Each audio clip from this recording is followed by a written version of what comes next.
The Blackview DR970X box and DR770X box series dashcams take a different approach to how dashcams are implemented. With the main recording unit separated from the front camera, it makes for a more stealthy and secure setup. With this change comes different installation steps than for typical dashcams. In this video, I'm going to show how I perform my installation and show what I did to make the install go smoother for the Blackview box series dashcam.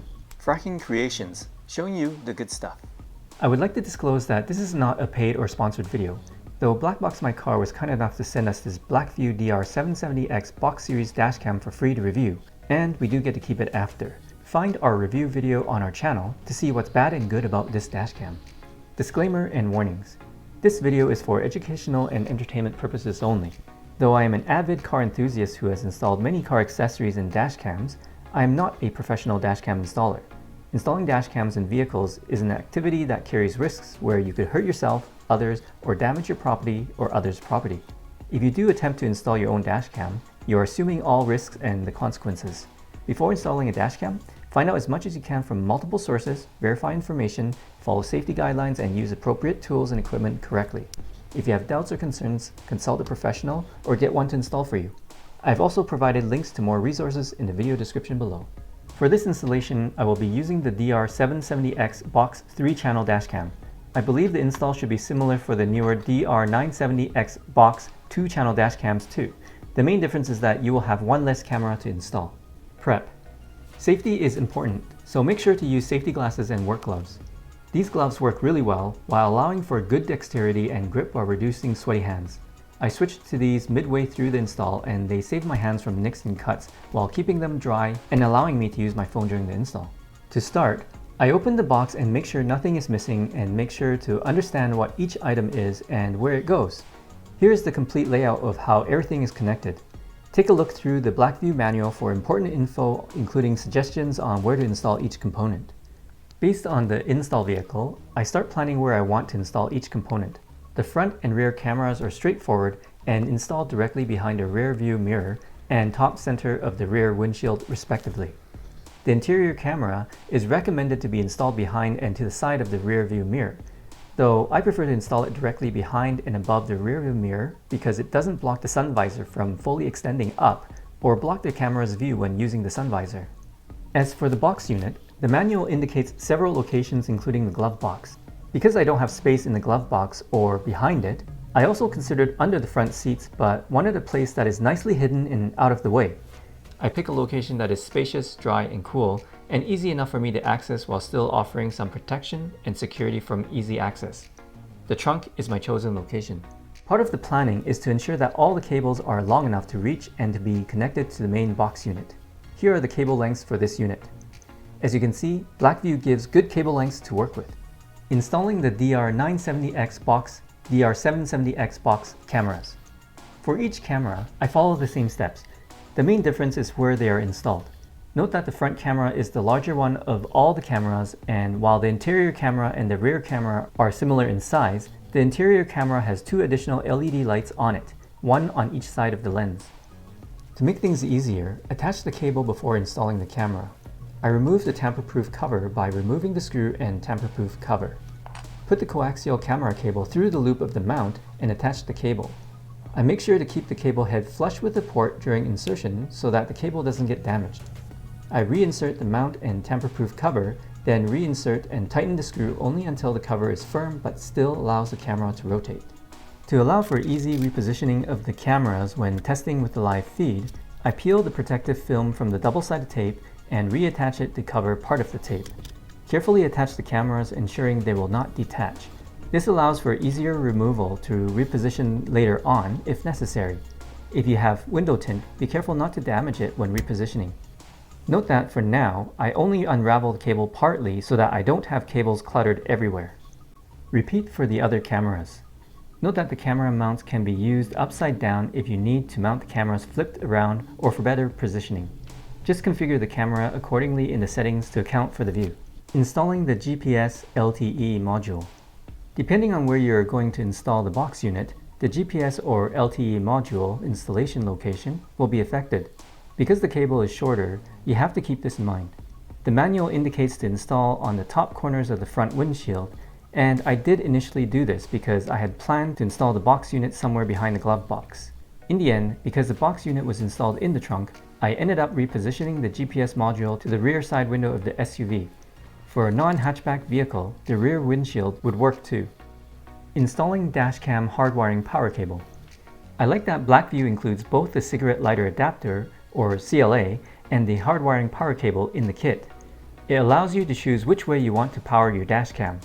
If you want to use the CLA, then you will have an easier install, but you likely won't have parking mode recording capabilities due to the 12-volt outlet turning off when the vehicle is off. Find out more on powering dashcams in our video on 4 ways to power a dashcam here. If you choose the 12-volt CLA adapter for this install, simply plug in the CLA adapter and skip the hardwiring step. Alternatively, when you have a dashcam as powerful and high-end as this, it would be a shame not to power it using the hardwiring power cable to enable parking mode recordings. So hardwire install is the way I will go. On the hardwiring power cable, there are 3 wires that need to be connected. A battery or VCC wire to be connected to vehicle power that is always on. An accessory or ACC wire to be connected to vehicle power that is only on when the vehicle is turned on or is in accessory mode. Lastly, a ground wire. To connect the 2 power cables to the vehicle, you will need 2 fuse taps and the appropriate fuses. One fuse tap will be for the battery cable and the second one will be for the accessory cable. You will need to purchase these separately because these are typically not included with dash cams since different vehicles use different fuse types and there are 4 types. A fuse tap will add another power circuit to an existing fuse slot in the fuse box. This allows for 2 different devices to be powered by one fuse slot while separately protecting each circuit with a fuse. To find the correct type of fuse tap you need, you will first need to find a fuse box to use for the install. Check with the vehicle owner's manual to locate one. Most vehicles have a fuse box under the dashboard on the driver's side that can be used. Other vehicles like European makes will have the main fuse box in the trunk. In the chosen fuse box, I will have to find 2 fuse slots to use. The first one is for the battery wire of the hardwire power cable, and the second one for the accessory wire. Using a circuit tester, I determine which fuse slots to use. I check the vehicle's fuse diagram and avoid choosing fuses for important and essential systems like engine, ABS brakes, SRS airbag, traction control, transmission, and so on. Some fuse slots are spare, empty, and available slots, so I like to use those as a first choice. First, I will determine which fuse slot to use for battery power. With the vehicle turned off and not on accessory mode, I connect the circuit tester to a ground point and test the fuses. A ground bolt should be near the fuse box that can be used. For the battery circuit, I want a non-essential fuse that is still powered when the vehicle is off. The light in the circuit tester should light up when tested. I then use the fuse removal tool to remove the chosen fuse. Make sure to remember which fuse slot this comes from. I next have to test both terminals of the fuse slot to determine which terminal of the slot is providing the power. The reason I need to do this is because the fuse taps are directional. Even though you can technically use the fuse tap in either orientation, one of them is the correct orientation. For the fuse taps to be used properly, the common leg that both fuses are connected to needs to be inserted into the slot that provides power. If inserted in the wrong orientation, then the fuse tap is not going to work as designed in protecting the circuits. Next, find the fuse slot to use for accessory power. With the vehicle turned off and not on accessory mode, I use the circuit tester to test for a fuse that has no power when the vehicle is turned off. It should also be from a fuse that is not for an important vehicle system, as mentioned before. In this case, I have a spare or empty fuse slot I will test where there is no fuse to remove. It is important to check that both terminals should not have power.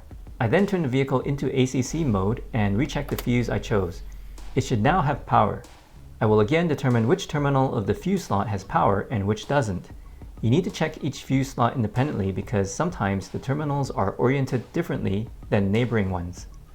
Another thing to note is that some fuse slots have additional modes of operation, like being on a timer or being connected to a switch in the vehicle, which will turn the circuit on or off independently to the on, off, or AC modes of the vehicle. When testing the fuses, it could give you inconsistent or confusing behavior, so it is best to avoid these types of fuse slots and move on to the next one. If you have a BMW or Audi, there are additional things to note, so find a link in the video description for more info. Make sure you remember which fuse slot is battery power which one is accessory power, and which removed fuse goes in which fuse slot. Don't mix anything up or the dashcam will not work as expected and the fuses won't protect the circuits properly. Based on the 2 fuses pulled out, I can now determine which fuse tap type to use. If you are looking for fuse taps or a circuit tester, Blackbox My Car has an essentials kit that includes the 4 different fuse taps, a circuit tester, and more in a complete kit. If the vehicle is in the on mode, I make sure to turn the vehicle back to off before continuing with the install for safety reasons. I now need to prep the hardwiring power cable by connecting the fuse tap to the hardwire battery and accessory cables. To connect the fuse tap to the hardwiring cable, you can use the supplied crimp connectors, but make sure to crimp properly and to do a pull test. Alternatively, I like to use these inline wire connectors for fast, easy connecting and disconnecting. They are high quality, German made, and rated up to 20 amps and 300 volts, which is more than enough for a dash cam. Just make sure not to go above or below the minimum and maximum wire gauge specs. By the way, I've included links to purchase the good stuff and resources I talk about in this video in the video description. If you're watching this video embedded on another website, just launch our video on YouTube and use our links to support our channel. You will also notice that I am using a dual fuse tap that allows adding of 2 additional circuits instead of 1. This is because when I test dash cams, I will usually have more than 1 installed at a time, so using this along with the inline connectors makes the installation and removal easier.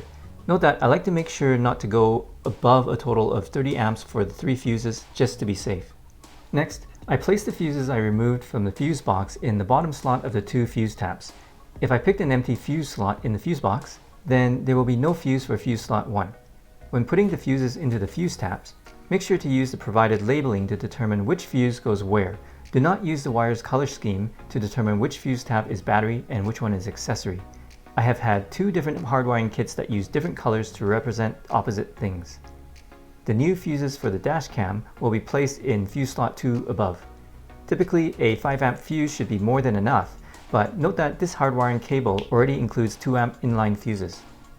Once the hardwiring power cable is ready, I like to label the fuse taps to avoid confusion and to be able to remember which circuit is which in case I need to check the circuits in the future, or if I need to replace or move the dash cam to a different vehicle.